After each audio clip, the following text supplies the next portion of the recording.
بسم الله الرحمن الرحيم نحمده ونصلي على رسوله الكريم أما بعد. Welcome all of you, and it's nice being welcomed as well. Still very new here, still learning your roads and staring at them in wonder. How come they haven't been fixed yet? How long have they been like this? How long will they stay like this? How long will we have to suffer? It's interesting moving from one place to another. It's challenging, but it's also very rewarding in its own ways. You get to meet more people. You have an opportunity to share whatever Allah subhanahu wa ta'ala has given you with others. And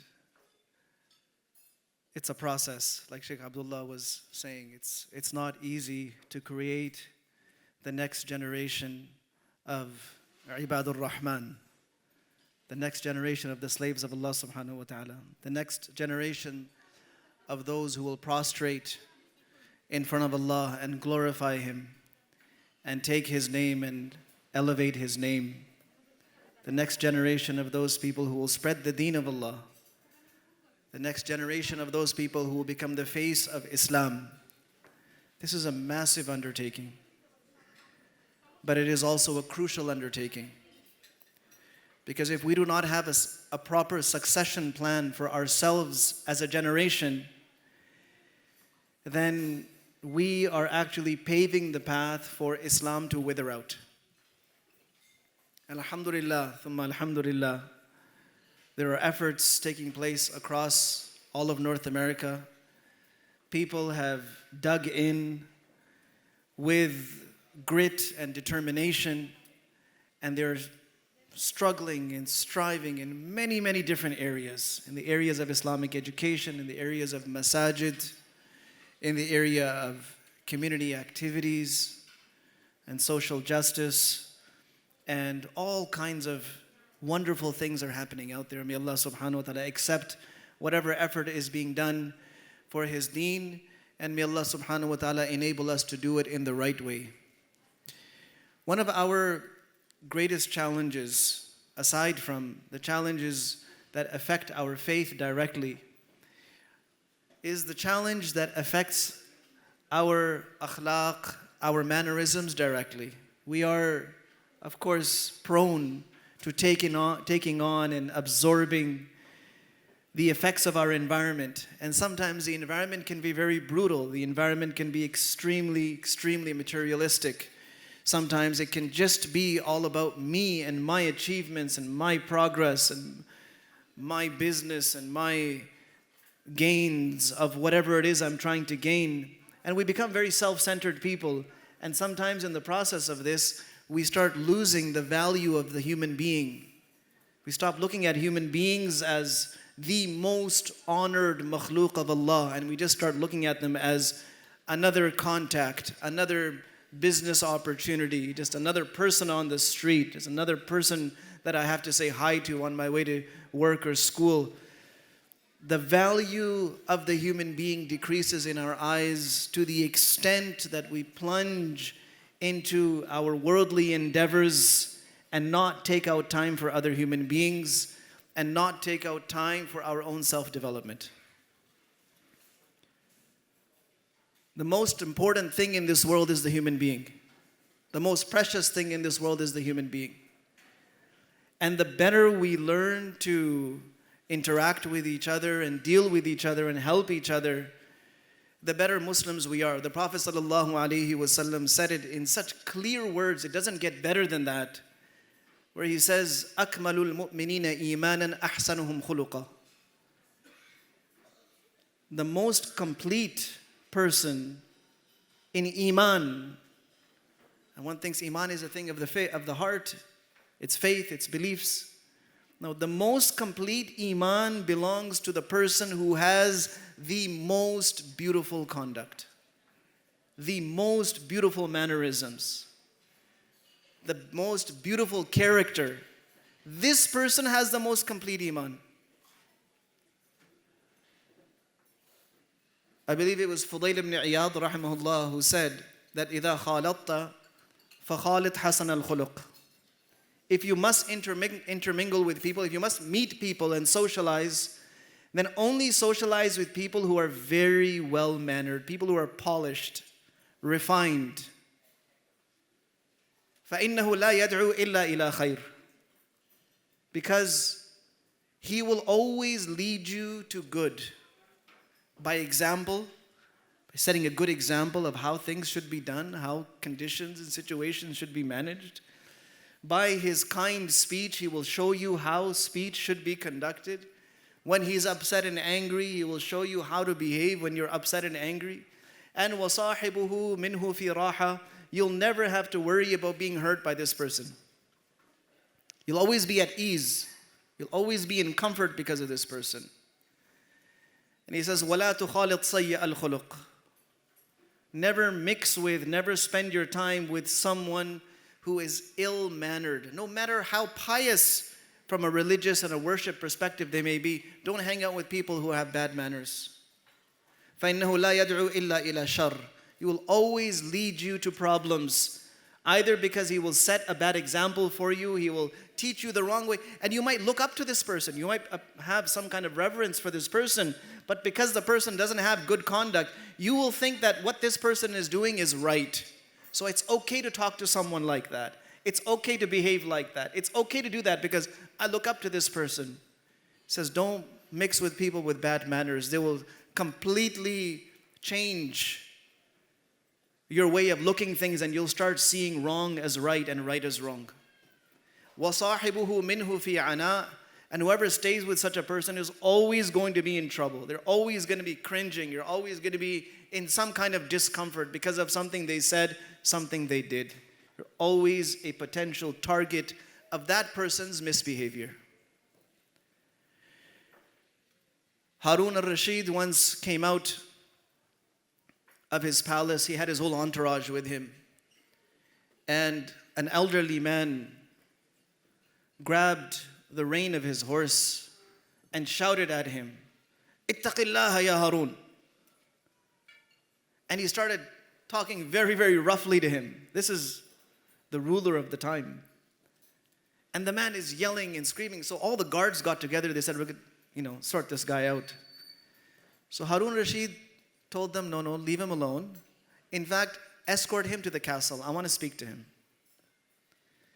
And just have him wait until I'm freed up. So they very nicely escorted him, had him sit down. And when the Khalifa Harun got freed up, he went, sat with him. He said, "Uncle, tell me something. I heard what you said, I listened to what you said, but tell me something. Are you better, or is Musa alayhi salam better?" He said, "Of course, Musa alayhi salam, he's Kalimullah, and he's from the Ulul Azm, he's like this and like this. You can't compare me and him." Then he said, "Okay, so we got that straight, that Musa alayhi salam was better than you. All right. Now about me, am I worse, or was Fir'aun worse?" He says, "Well, whatever I think of you, you can't be worse than Fir'aun. So you are better than Fir'aun." He said, "Okay, we got that clear. That Musa was better than you and Fir'aun was worse than me. Are we in agreement?" "Yes, we're in agreement." He says, "So look, when Allah subhanahu wa ta'ala sent Musa alayhi salam to Fir'aun, he told him, قُولَا لَهُ قَوْلًا لَيِّنًا لَعَلَّهُ يَتَذَكَّرُ أَوْ يَخْشَى." Speak to him softly and gently. Perhaps he will pay heed, or he will develop some kind of a fear of reckoning. And this was said to Musa, who is better than you, who was speaking to Fir'aun, who is worse than me. So you have positioned yourself as higher than Musa and positioned me as lower than Fir'aun. This is not fair. This is disproportionate. So the man got the message. He said, "Absolutely. I shouldn't have said that, and I shouldn't have said it like that." So sometimes, in many situations, it could be in a household situation, it could be in a situation of friends. Yes, it could even be that what we're saying is right. It could even be that what we're saying is correct, and it is appropriate, and it needs to be said. But remember that haqq is to say the right thing, but also at the right time, and also in the right way. When these three things come together, then it fulfills the right of haqq. Otherwise, it's easy to say, no, I'm speaking the truth. I'm not lying. That person shouldn't have done that. Okay, keep these three things in mind. I'm saying the right thing, but am I saying that, is this the right time to say this? And is this the right way to say it? And then all of a sudden the dynamics change when we start thinking a little bit further that, okay, fine, something inappropriate is happening. I need to address it, but I also need to address it in an appropriate fashion. Things have to be proportionately done. And how we respond, sometimes our response is just over the top because we're showing how strong we are and that you can't mess with me. So one friend went to stay over at his friend's house for a couple of days. And he left after a couple of days. After he left, his wife comes to him, the host. The wife of the host comes to him and says, you know what?